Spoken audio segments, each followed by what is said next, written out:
భారతదేశంలో వరకట్నం లేదంటే అదనపు కట్నం కోసం అక్రమ సంబంధాల విషయంలో మొగుళ్ళు పెళ్ళాలని టార్చర్ చేసి ప్రాణాలు తీసే వార్తలు చూస్తూనే ఉంటాం. ఇప్పుడు ట్రెండ్ మారింది. మొగుళ్ళని టార్చర్ పెడుతున్న పెళ్ళాల వార్తలు హల్చల్ చేస్తున్నాయి పోండ్రి. అందుకు ఉదాహరణగా టెక్కీ అతుల్ సుభాష్ కొన్ని దినాల కింద పేజీల కొద్దీ ఆయన బాధలని రాయడమే కాకుండా ఆయన ఆత్మహత్యను వీడియో కూడా తీసిండు.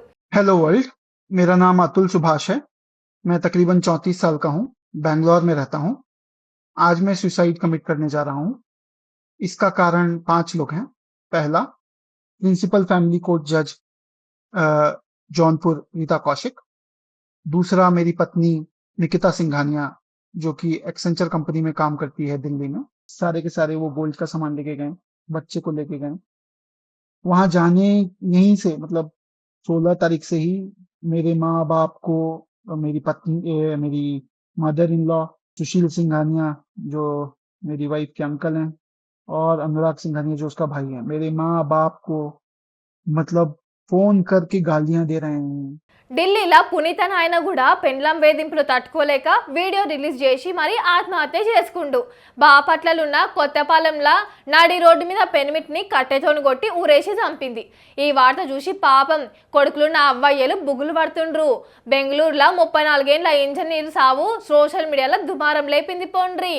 అతుల్ సుభాష్ తన కష్టాలను వివరించుకుంటా 90 నిమిషాల వీడియోను రికార్డ్ చేయడమే కాకుండా 24 పేజీల సూసైడ్ లెటర్ని కూడా ఉంచిండు. ఈడిపోయిన పెండ్లాం ఆమె ఇంటోళ్ళు వేధిస్తున్నారని చెప్పుకొచ్చిండు. జౌన్పూర్లో family court judge Rita Kaushik ని కూడా ఆయన ఆత్మహత్యకు కారణం వివరించిండు. ఆయన పక్కన పనిచేసేటోళ్ళకు కూడా ఆయన ఆత్మహత్య మీద మెసేజ్ పంపిండు. దీంతో ఆయన పక్కన పనిచేసేటోళ్ళు నెటిజన్లు కూడా ఆయన పెండ్లాం జాబ్ చేస్తున్న కంపెనీ యాక్సెంచర్ నుంచి తీసేయాలని, సుభాష్ కు న్యాయం చేయాలని ర్యాలీ చేసిర్రు. అతుల ఆత్మహత్య మరవక ముందే ఢిల్లీలో ఉన్న కేఫ్ ఓనర్ పునీత్ ఖురానా కూడా పెండ్లాం అత్తగారోళ్ళు టార్చర్ పెడుతున్నారని, పెండ్లాం నుండి విడాకులు తీసుకున్నా కూడా గొంతెమ్మ కోరికలతోని నరకం చూపుతున్నారని ఇంట్లో సీలింగ్ ఫ్యాన్ కూరేసుకున్నాడు.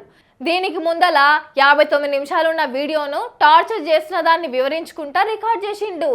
ఇంకా రోజు తాగొచ్చే మొగుంతోని తిక్కలేసి ఓపిక నశించి కొత్తపాలెంకు చెందిన అరుణ ఆమె మొగుడు అమరేంద్ర బాబుని నడు రోడ్డు మీద కట్టెతోని కొట్టి ఊరేసి చంపింది. ఇక ఈలలో ఏందంటే కొత్తపాలెంలో ఉండే అరుణ గోకర్ణ మఠంలో ఉండే అమర్నాథ్ బాబుకి 10 ఏళ్ల కింద పెండ్లైంది. అమరేంద్ర బాబేమో కొన్ని రోజుల సంధి మందుకు బానిసయ్యిండు. ఇంకా దినాం ఇంట్లో లొల్లి పెట్టుకుంటుంటే సరికి పెండ్లాం టార్చర్ భరించలేక అరుణ ఆమె మొగుని మీద శివాలెత్తిపోయింది అనుకోండి.